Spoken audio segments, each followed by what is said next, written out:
Hi అండి, అందరికీ నమస్కారం. ఈరోజు మనం శృంగారమదనం 17వ భాగంలో ఏం జరిగింది అని తెలుసుకుందాం. బయట గార్డెన్లో నిలబడి ఉన్న కావ్య టెన్షన్గా చేతులు నలుపుకుంటూ ఉంది. అనుకోకుండానే చెమట పడుతూ ఉంది. శరీరం చిన్నగా కంపిస్తుంది. తాను ఇలా మాట్లాడటం తనకు ఇదే మొదటిసారి. అసలు జీవితంలో ఎప్పుడూ పెళ్లి మాట ఎత్తకూడదు అనుకుంది, చేసుకోకూడదు అని కూడా అనుకుంది. కానీ రాధిక చెప్పగానే ఆమె మనసు నొప్పించకూడదు అని ఒప్పుకుంది. ఎలాగో తన గురించి చెప్పగానే తనకి ఉన్న బాధ్యతలను ఎవ్వరూ ఒప్పుకోరు అన్న ధైర్యంతో అంది. కానీ ఇలా జరుగుతుంది అని అస్సలు ఊహించుకోలేదు. తాను ఏం అడుగుతాడు అనుకుంటుంది. నేనేం చెప్పాలి, ఎలా ఉంటాడో ఎప్పుడూ నేను డైరెక్ట్గానే చూడలేదు. యూనిఫామ్లో కూడా ఎప్పుడో ఒకసారి, అప్పుడు కూడా చూసే అవకాశమే లేదు. తాను లోపల ఉంటే ఆయన బయట ఉండేవాడు. తాను కౌంటర్ బిల్ దగ్గర ఉన్నప్పుడు అతను లోపల అలా సరిగ్గా తన్ని గమనించలేదు. ఆలోచనలో ఉన్న కావ్య దగ్గరికి హలో అన్న పిలుపు వినపడింది. అంతే, ఇంకా టెన్షన్ పెరిగిపోయింది కావ్యకి. ఏం మాట్లాడాలో తెలియక తల కూడా ఎత్తకుండా హలో అంది. ఆమె అలా అండంలోనే ఆమె వాయిస్ ఆమె భయాన్ని చెప్పేసింది అతనికి. నేను మిమ్మల్ని అరెస్ట్ చేయడానికి రాలేదండి, ఎందుకంత ఫీల్ అవుతున్నారు, టెన్షన్ పడుతున్నారు అన్నాడు. జస్ట్ ఫ్రెండ్గా మాట్లాడండి, ఓకేనా, అది కూడా మీకు ఇష్టమైతే, లేదా ఇట్స్ ఓకే అన్నాడు. ముందు మీరు టెన్షన్ పడటం తగ్గించండి అన్నాడు. ప్లీజ్ ఫీల్ కంఫర్ట్, రిలాక్స్, క్యాజువల్గా మీ ఫ్రెండ్తో ఎలా మాట్లాడతారో అలాగే మాట్లాడండి అన్నాడు. ఆఫ్ కోర్స్ మళ్ళీ మీ ఫ్రెండ్ అంటే రాధిక గారిలా కాదు, నాకు తెలుసు. రాధిక గారి స్థానం మీరు ఎవ్వరికి ఇవ్వరని, మీ పరిచయం ఉన్న వ్యక్తితో మాట్లాడుతున్నట్లు అలా అయినా మాట్లాడండి అన్నాడు సిఐ. కావ్య టెన్షన్ కొంచెం తగ్గింది. అక్కడే గార్డెన్లో ఉన్న బెంచ్ పైన ఇంతకు ముందు రాధిక గౌతమ్ కూర్చున్న చోట ఇప్పుడు వీళ్ళిద్దరూ కూర్చున్నారు. ఆమెకి దూరంగా అతను బెంచిని ఆ చివర్లో కూర్చున్నాడు అతను. కావ్య కూర్చోవడం అయితే కూర్చుంది, కానీ అతని వైపు చూడటమే లేదు. మీరు మరి ఫార్మర్ పెళ్లి చూపులు చేస్తున్నారు, తల కిందకి దించి అని అన్నాడు అతను. ఆ మాటకి చిరుకోపంగా అతని వైపు చూసింది కావ్య. అప్పుడు చూశాడు ఆమెని. ఇంతకు ముందు తనకు కూడా ఆమెను చూసే అవకాశమే రాలేదు. తాను ఒక చోట ఉంటే ఆమె ఇంకో చోట ఉండేది. ఒక్క నిమిషం ఆమె వైపు పరీక్షగా చూశాడు. ఆమె కళ్ళల్లో పోలీస్ డిపార్ట్మెంట్లో ఉన్నందువల్ల ఎదుటి మనిషి ఎలాంటి వాడు అనేది మార్క్స్ గేస్ చేయగలడు. కొంచెం బొద్దుగా, ముద్దుగా, ముద్దబంతి పువ్వులాగా ఉంది. కళ్ళు బాగున్నాయి. నడుము వరకు ఉన్న జడ నిండుగా చూడీదార్ వేసి, రెండు భుజాల మీద వేసిన దుప్పట్ట పచ్చామి పసిమిఛాయ, సావాస దోషం అంటారు కదా, అలా ఇంచుమించు ఫ్రెండ్కి తగ్గట్టుగా ఉంది. మంచి మనిషితో సహవాసం ఎలా ఉంటుందో కావ్యలా దాదాపు ఆ లక్షణాలు కనిపిస్తూనే ఉన్నాయి. సజ్జనుడి స్నేహం, గంధపు చెక్కతో సావాసం, బహుదూరం వెళ్ళినా సుగంధం నిన్ను అంటుకొని ఉంటుంది, నిన్ను దాటిపోదు. ఎప్పుడో చిన్నప్పుడు చదివిన పద్యభావం నిజమే అనిపించింది ఆ క్షణంలో అతనికి. కావ్య కూడా ఆ ఒక్క నిమిషంలోనే అతన్ని చూసింది. మనిషి ఎత్తుగా, బలంగా, డిపార్ట్మెంట్లో ఉండటం వల్ల స్టిఫ్గా, పదునైన చూపులు, ఫార్మల్ లోయిన్ చేసి చాలా బాగున్నాడు అనుకుంది మనసులో. కావ్య అని అతను పిలిచినట్లుగా అనిపించింది. తన పేరు అంత అందంగా అతని నోటి నుండి వింటూ ఉంటే తెలియకుండానే కావ్యకు ఆనందం వేసింది. అతని వైపు చూసింది. కావ్యే కదా నీ పేరు అని మళ్ళీ అడిగాడు. మైథిలి కావ్యశ్రీ పూర్తి పేరు, అందరూ కావ్య అంటారు అని కరెక్ట్ చేసింది కావ్య. చాలా బాగుంది, నేను రఘురాం, ఈ ఏరియా సిఐ అన్నాడు. మీరు తెలుసు కానీ మీ పేరు తెలియదు ఇంతవరకు అని అంది కావ్య. కావ్యాని గురించి తెలుసుకునే ముందు నా గురించి చెప్తాను. నాకు ఎవ్వరూ లేరు, తల్లిదండ్రి లేని అనాథని. చిన్నప్పుడు ఎవరో తెచ్చి అనాథాశ్రమంలో పడేసిపోయారు. అక్కడే చదివాను. దాదాపు 18 ఏళ్ల వరకు అక్కడే ఉన్నాను. తర్వాత బయటకు వచ్చి చిన్న చిన్న జాబ్ చేస్తూ ప్రైవేటుగా డిగ్రీ కంప్లీట్ చేశాను. అవే జాబ్ చేస్తూ డిపార్ట్మెంట్ పైన ఉన్న ఇష్టంతో అందులో చేరాను. మక్కువతో జాబ్ కూడా చేశాను. ఇంతవరకు వచ్చాను. ఇంకొకటి, నాకు నా అనేవాళ్ళు ఎవ్వరూ లేరు అనే ధైర్యంతో చాలా స్ట్రైట్ ఫార్వర్డ్లో వెళ్ళిపోయేవాడిని. దూకుడుగా ఉండటం వలన తొందరలోనే ప్రమోషన్ వచ్చి ఈ స్థాయికి వచ్చాను అన్నాడు. కానీ ఎంతసేపని స్టేషన్లో ఉంటాను, నాకు ఇంటికి వెళ్ళాలి అని ఉంటుంది. ఇంటికి వెళ్తే ఖాళీ గోడలు దర్శనమిస్తాయి. ఏదో తెలియని వడ్రతనం నన్ను వేధిస్తుంది. అందుకే దాదాపు ఇల్లు అనే మాటే మర్చిపోయాను. ఇల్లు అంటే గుర్తుకొచ్చింది కేవలం నిద్రపోవడానికి మాత్రమే. ఒక్కోసారి ఆ నిద్ర కూడా స్టేషన్లోనే జరిగిపోతుంటది. ఇది నేను నా లైఫ్ సింపుల్ గా చెప్పాలంటే అన్నాడు. నువ్వు అవకాశం ఇస్తే అమ్మ ఎలా ఉంటుందో తెలియదు, కానీ జాగ్రత్తగా బాధ్యతగా చూసుకుంటాను. క్రిమినల్స్ తో ఉండి ప్రేమ ఎలా ఉంటుంది అనేది నాకు తెలియదు. ఆ ప్రేమని నువ్వు నాకు పంచు, నాకు నేర్పించు. నేనేదైనా చాలా తొందరగా నేర్చుకుంటాను. మీ అమ్మలో మా అమ్మను చూసుకుంటాను. అందరం కలిసి ఉందాం. అది కూడా నీకిష్టమైతేనే. నువ్వు ఆలోచన చెప్పు అన్నాడు. నచ్చలేదు అంటే నో ప్రాబ్లం, వదిలేస్తాను అని సీరియస్ గా చెప్పాడు. కావ్యకి ఏం చెప్పాలో అర్థం కాలేదు. ఆమె మౌనం అతన్ని నిరాశపరిచింది. ఆమె మౌనంలో అతనికి సరైన జవాబు దొరికింది.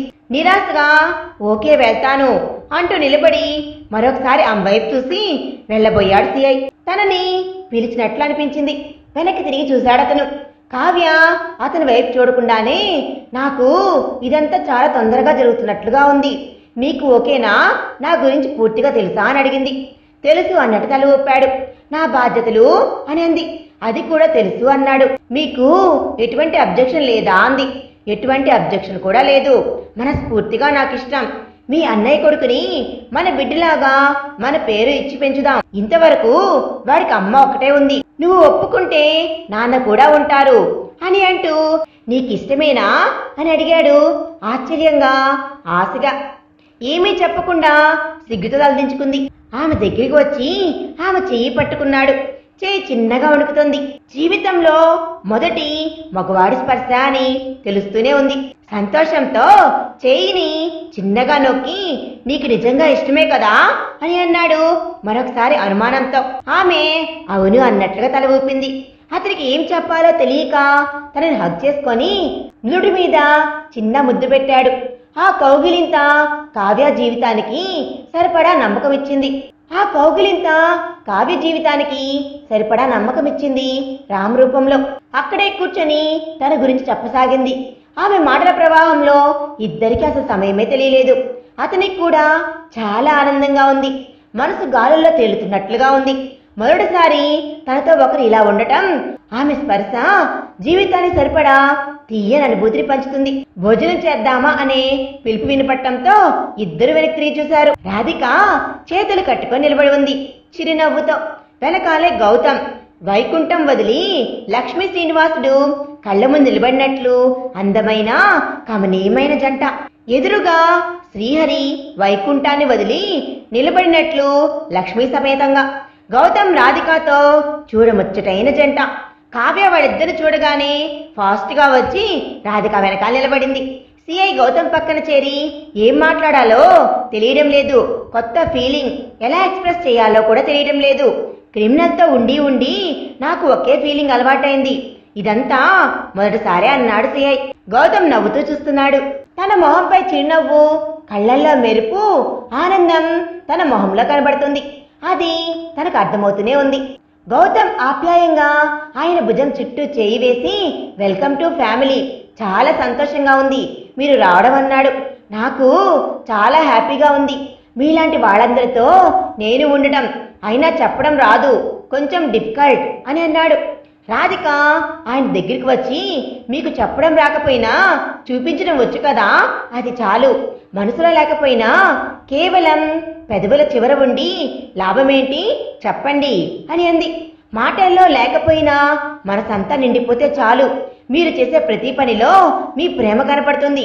రాను రాను చూపించడంతో పాటు చెప్పడం కూడా మీకు అలవాటైపోతుంది అని నవ్వింది రాధి. థ్యాంక్ యూ అన్నాడు మనస్ఫూర్తిగా రఘురాం. గౌతమ్ నవ్వుతూ పదండి అని దారిచ్చాడు. రాధిక కావ్యాన్ని తీసుకుని వెళ్ళమని సైగ చేసింది. సరే అని ముందు కావ్య వెనకాల రఘురాం వెళ్ళిపోయారు. రాధిక వెళ్ళబోతుంటే గౌతమ్ చేయి పట్టుకుని ఆపాడు. ఏంటి అన్నట్లు చూసింది రాధి. అదే ఏంటి అని అడుగుతున్నాడు అతను. ఏమైంది అర్థం కాక అడిగింది రాధి. ఇంకా ఏం కావాలి? చిరువలక తన ప్రేసక్పై అన్నాడు. కన్నయ్య, ఇప్పుడు ఈ అలక ఎందుకు చెప్పు అని అంది. అందరివి పట్టించుకుంటున్నావు, నీకు ఏం తక్కువ చేశాను? అసలు నన్ను పట్టించుకుంటున్నావా? దూరంగా దూరంగా ఉంటున్నావు అని అన్నాడు గౌతమ్. దూరం అంటారా దీన్ని అని అడిగింది ఆశ్చర్యంగా. చూడు, ఇప్పుడు కూడా ఎంత దూరంగా ఉన్నావో అని అన్నాడు. నిజమా అని నోరెళ్ళబెట్టింది. సరే, ఇప్పుడేం కావాలి అంది. గౌతమ్ ఆమె దగ్గరికి వచ్చి 2 చేతులను తన చేతుల్లోకి తీసుకొని ఆమె వైపు చూస్తూ బుజ్జమ్మ అన్నాడు. హా గౌతమ్, ప్రేమగా బుజ్జమ్మ అంటే చాలు రాధిక స్వరం మర్చిపోయి వింటుంది ఆ కళ్ళల్లోని ప్రేమను చూస్తూ. బుజ్జమ్మ, అది బయటికి వెళ్దాం పదా అన్నాడు. ఇప్పుడా, ఈ టైంలోనా అని అంది. కుదరదు, బయటికి వెళ్దాం పదా అన్నాడు. ఏంటి అల్లరి కన్నయ్య, పోదాం పదా లోపలికి, అందరూ మన కోసం వెయిట్ చేస్తూ ఉంటారు. కుదరదు, నేను రాను అని అలాగే చూస్తూ ఉంది రాధి. అలా చూడకు, మొదటిసారి చూసినప్పుడే పడిపోయానుమా అన్నాడు. రాధి చిన్నగా నవ్వుతూ ఏం కావాలా నీకు అంది. పదా బయటికి, ఇక్కడ కాదు అన్నాడు. అందరూ ఉన్నారు, ఎలా అని అంది. నేను కావ్యకు చెప్తా అన్నాడు. కానీ ఎక్కడికి అంది. నీతో కొద్దిసేపు ఈ ప్రపంచంలో అన్నిటినీ మించి దూరంగా ఉండాలి అని ఉంది మా, ఎందుకో తెలీదు, ఇప్పుడే బయటకు వెళ్ళాలి అని ఉంది అన్నాడు. సరే పదా అంటూ అతను వెనకాలే నడిచింది. గౌతమ్ కార్ డోర్ ఓపెన్ చేస్తుంటే అతని చెయ్యి పట్టుకుని ఆపింది. ఏంటి అన్నట్లు చూశాడు. పక్కనే ఉన్న బైక్ చూపించింది. నవ్వుతూ బైక్ స్టార్ట్ చేయగానే అతని వెనకాల కూర్చొని నడుము చుట్టూ చెయ్యి వేసి భుజం మీద తలపెట్టింది. తనని ఈ ప్రపంచాన్ని మర్చిపోయేలా చేయగలిగేది అతని ఒడి, అతని భుజం, అతని కళ్ళు మాత్రమే. కావ్యకి మెసేజ్ పెట్టి గౌతమ్ రాధిక అక్కడి నుండి వెళ్ళిపోయారు. కాదు, గౌతమ్ రాధికను అందరి కళ్ళను తప్పించి తీసుకుని వెళ్ళాడు. తన చుట్టూ వేసిన ఆమె చెయ్యిపై తన చెయ్యి వేసి తనని మరింత దగ్గరగా అదుముకొని బైక్ నడుపుతున్నాడు. కన్నయ్య, కాన్సన్ట్రేట్ చెయ్యి అంది. నువ్వు నా పక్కన ఉంటే నీ మీద తప్ప ధ్యాస ఇంకా ఎక్కడా ఉండదు అన్నాడు. కన్నయ్య అని అంది. సరే సరే అన్నాడు. కొన్ని నిమిషాల ప్రయాణం వాళ్ళిద్దరికీ చాలా ఆనందాన్ని ఇచ్చింది. ఇద్దరూ కలిసి మరోసారి ఇలా వెళ్ళడం. అప్పుడే వచ్చేసామా అని అంది. నీకు గుర్తులేదా అన్నాడు. ఏమో అని నవ్వుతూ పక్కకు తిరిగి చూస్తే ఎదురుగా గుడికి వచ్చామా, ఎందుకు అన్నట్లు ఆశ్చర్యంగా చూసింది రాధి. హా పదా అంటూ అక్కడ కావాల్సినవి తీసుకొని లోపలికి నడిచాడు. గుడి అంతా కోలాహలంగా ఉంది. ఈ రోజేమన్నా పండగ అని అంది. కాదు, మరి చాలా మంది ఉన్నారు కదా అంది. ఇంతలో పూజారి గారు ఎదురుగా వచ్చి, గౌతమ్ బాబు, అంతా మీరు చెప్పినట్లే జరిగింది, మీరు రావడమే ఆలస్యం చేశారు, కొంచెం ముందు వచ్చుంటే చాలా బాగుండు, ఇదిగోండి అంటూ అప్పటికే పూజ చేసి ఉంచిన వాటినిద్దరికీ అందించారు. పక్కన ఉన్న రాధికను చూసి ఎవరు అన్నట్లు చూశారు. ఆమె చుట్టూ చేయి వేసి నాకు కాబోయే నా జీవిత సహచారి రాధికా నందన అన్నాడు. అయితే ఈరోజు వీళ్ళ పేరు మీదేనా కార్యక్రమం జరిగింది, శుభం అంటూ వెళ్ళిపోయారు. రాధికకి అర్థమే కాలేదు. ఏంటి ఇదంతా అని అడిగింది. ఈరోజు అత్తమ్మ బర్త్డే అన్నాడు. అవునా, చెప్పనే లేదే. అత్తమ్మ అంటే మీ నాన్నగారు చెల్లిలా? ఏం పేరు మీ అత్తయ్య గారిది అంది. హా అవును, మా నాన్నకు చెల్లిలే, లలితాదేవి. ఆ మాట వినగానే ఒక్క క్షణం ఆగి అతని వైపు చూసింది. అవును అన్నట్టు తల ఊపాడు. రాధిక కళ్ళల్లో నీళ్లు వస్తూ ఉన్నాయి. అస్సలు గుర్తే లేదు ఈరోజు అమ్మ బర్త్డే అని. తాను మర్చిపోయింది. అసలు ఏది గుర్తుంటుందని అన్నీ మర్చిపోయి 6 ఏళ్లైపోయింది. ప్రపంచంతో సంబంధం తెంచుకొని, తనతో తాను బాంధవ్యాన్ని తెంచుకొని, తన వాళ్లతో పరిచయం తెంచుకొని 6 ఏళ్లైపోయింది. గౌతమ్ దగ్గరగా జరిగి తనని పక్కకు తీసుకుని వచ్చి, ఎందుకుమా ఏడుస్తున్నావు? నీకు గుర్తున్నా నాకు గుర్తున్నా ఒకటే కదా, మన ఇద్దరం ఒకటే కదా. నువ్వు మర్చిపోయినా నేను మర్చిపోలేదు. ఇంతటి ఆనందాన్ని బంధాన్ని నాకు అందించిన ఆ అమృతమూర్తిని మాత్రం ఎప్పుడు గుర్తు చేసుకుంటాను నేను అని అన్నాడు. తన భావోద్వేగాలను ఆపుకోలేక గట్టిగా కౌగిలించుకుంది గౌతమ్ని. ఆమె చుట్టూ చేతులు వేసి మరింత బలంగా అతని గుండెల్లో దాచుకున్నాడు. ఆమె తనని పైకెత్తి, ప్రతి క్షణం నా కళ్ళలో నిండిపోయింది నీవే, నన్ను అడుగడుగునా నడిపింది నీ ప్రేమే, ఊపిరే ప్రాణమనే నీవే, ఎప్పటి రుణమో ఏ జన్మ బంధమో నీ దరికి చేరాను. వెన్నెల కాంతిలోని అల్లరి అంతా నీలోనే, ఆ అల్లరిని ఆస్వాదించే చంద్రయ్య నేను కానా? ఏకం కాలేకపోయినా నువ్వు లేని క్షణం నాకంటూ ఏం ఉండదుగా. అంతటి అపురూపమైన ప్రేమ దొరికిన రాధిక అదృష్టమో, అంతటి బంధాన్ని దక్కించుకున్న గౌతమ్ది అదృష్టమో చెప్పడం కష్టమే. అలాగే అతని గుండెల మీద తల ఆనించి కూర్చుండిపోయింది. నీకు తెలియదు కన్నయ్యా, నువ్వెన్నిసార్లు గుర్తొచ్చేవాడివో చెప్పడం కష్టం. అన్నీ వదులుకొని నీకోసం వచ్చేయాలి అనిపించేది. కానీ నా వల్ల ఏ చిన్న పొరపాటు జరిగినా ఎంతమంది నష్టపోతారా అనిపించి ఆగిపోయేదాన్ని. నిన్ను కలవకుండా ఉండడం నరకం. నిన్ను తలవని క్షణమే లేదు.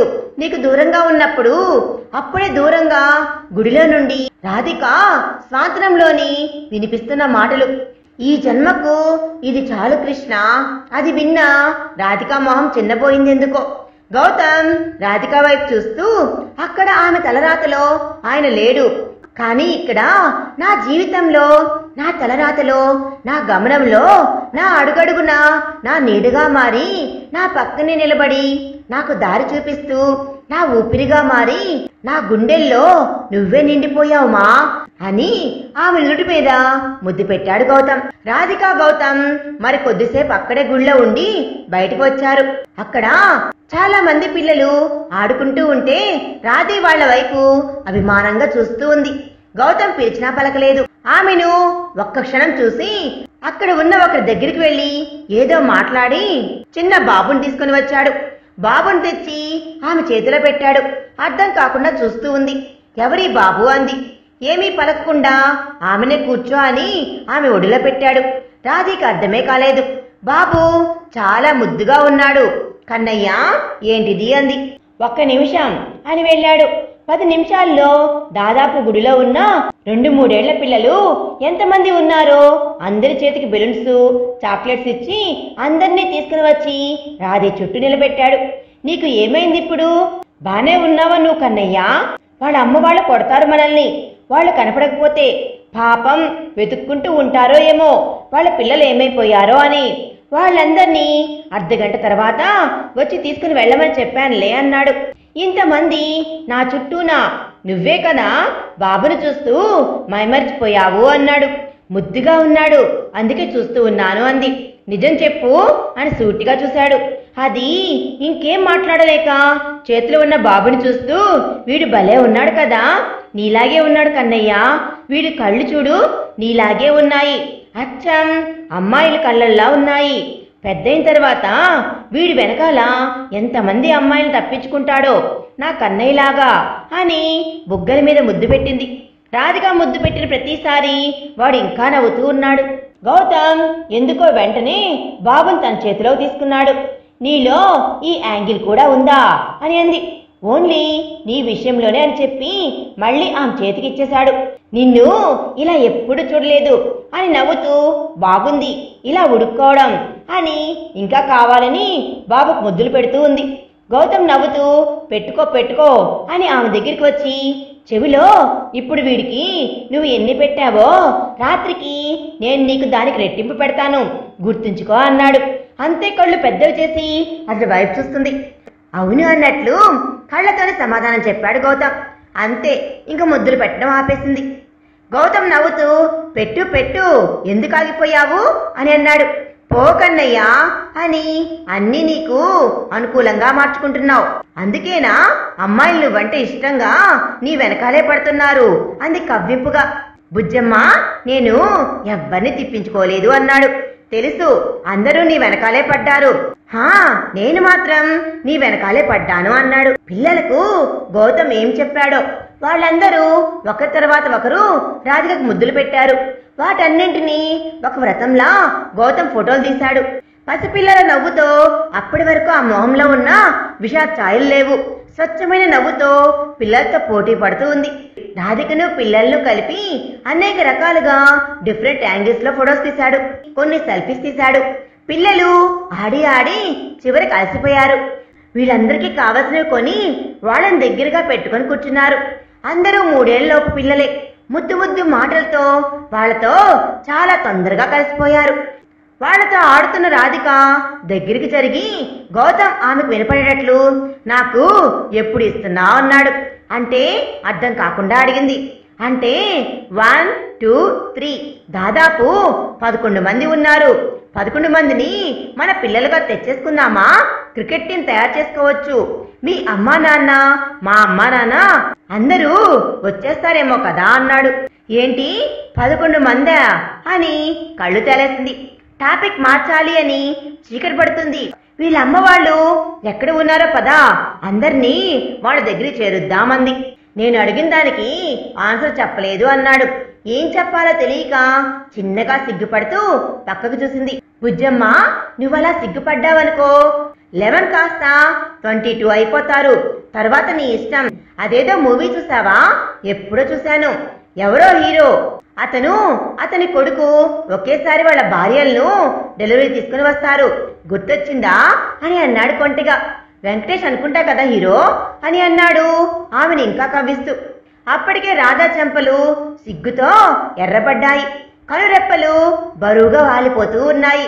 అయినా లేని కోపం తెచ్చుకొని, ఏంటా మాటలు, ఇది గుడి, అలా మాట్లాడకూడదు అంది. తప్పుగా ఏం మాట్లాడాను బుజ్జమ్మ? అయినా మన పెద్దవాళ్ళు అన్నారు కదా, కామిగాని వాడు మోక్షగామి కాలేడు అని. ఇది తప్పదు కదా సంసారంలో అన్నాడు. కన్నయ్య, నాకు అర్థమైంది. కావాలని చేస్తున్నావు కదా నువ్వు అంది. నిజంగా అడుగుతున్నాను అని అన్నాడు. ఆమె వెనకాలే వెళ్లి ఇంతలో పిల్లల తల్లులు రావడం చూసి ఎవరి పిల్లల్ని వాళ్ళకి అప్పచెప్పేశాడు. అక్కడి గుంపులో ఒకరు, మీ ఆవిడినా చూడ చక్కనైన జంట అన్నారు. ఇంకొకరైతే కొత్తగా పెళ్ళైందా అని. ఇంకొకరు అడిగారు, పిల్లలంటే చాలా ఇష్టం ఉన్నట్లుంది మీకు అని. ఇంకొకరు పుడతారులేండి అని. మిమ్మల్ని చూస్తుంటే ఒకేసారి కవలలు పుట్టేటట్లున్నారు. మీ ఆవిడ మీద నీ ప్రేమ చూస్తుంటే అని ఒక పెద్ద ఆవిడ ముందరికి వచ్చి రాధికా గౌతమ్కి మెడికలు విరిచి ప్రసాదం చేతిలో పెట్టిపోయింది నవ్వుతూ. వాళ్ళందరూ వెళ్ళిపోయాక వాళ్ళ మాటలు విని ఏదో తెలియని మానసిక ప్రశాంతత దొరికింది రాధికకు. తన సంతోషంలోనే గౌతమ్ కూడా సంతోషం దొరికింది. ఆమె మొహం చూసి అప్పటికే చీకటి పడింది. అయ్యో కన్నయ్య, ఈ ఆటల్లో పడి చూడు ఎంత టైం అయిపోయింది అని అంది కంగారుగా. సరే పదా అని ఇద్దరు వెళ్లి పూజారి గారితో మాట్లాడి వాళ్ళకు కావాల్సింది మొత్తం చెప్పి ఆయన దగ్గర ఆశీర్వాదం తీసుకున్నారు. ఆయన రేపు వస్తాను మీ ఇంటికి అని చెప్పి పంపించారు. అక్కడి నుంచి నేరుగా గౌతమ్ రాధిక కలిసి కావ్య వాళ్ళ ఇంటికి వెళ్లారు. ఇంట్లో కావ్య వాళ్ళ అమ్మ, చిన్న బాబు, పనిచేసే అమ్మాయి తప్ప ఇంకెవ్వరూ లేరు. రాధికను చూసి ఆవిడ చాలా సంతోషపడ్డారు. గౌతమ్ గురించి కూడా తెలుసు. ఇద్దరిని ప్రేమగా ఆహ్వానించారు. రాధిక వెళ్లి ఆవిడ్ని అభిమానంగా కౌగిలించుకొని మొత్తం చెప్పింది. కావ్య వాళ్ళమ్మని ప్రేమగా అత్తమ్మ అని పిలుస్తుంది. నాన్నకు చెల్లెలు ఎవ్వరూ లేరని మొదటి నుంచి అలాగే అలవాటైంది. రాధిక చెప్పింది విని ఆమె ఇంకా ఎక్కువ సంతోషపడ్డారు. నీ దయవల్ల ఏ అవసరం రాకుండానే గడిచిపోయింది.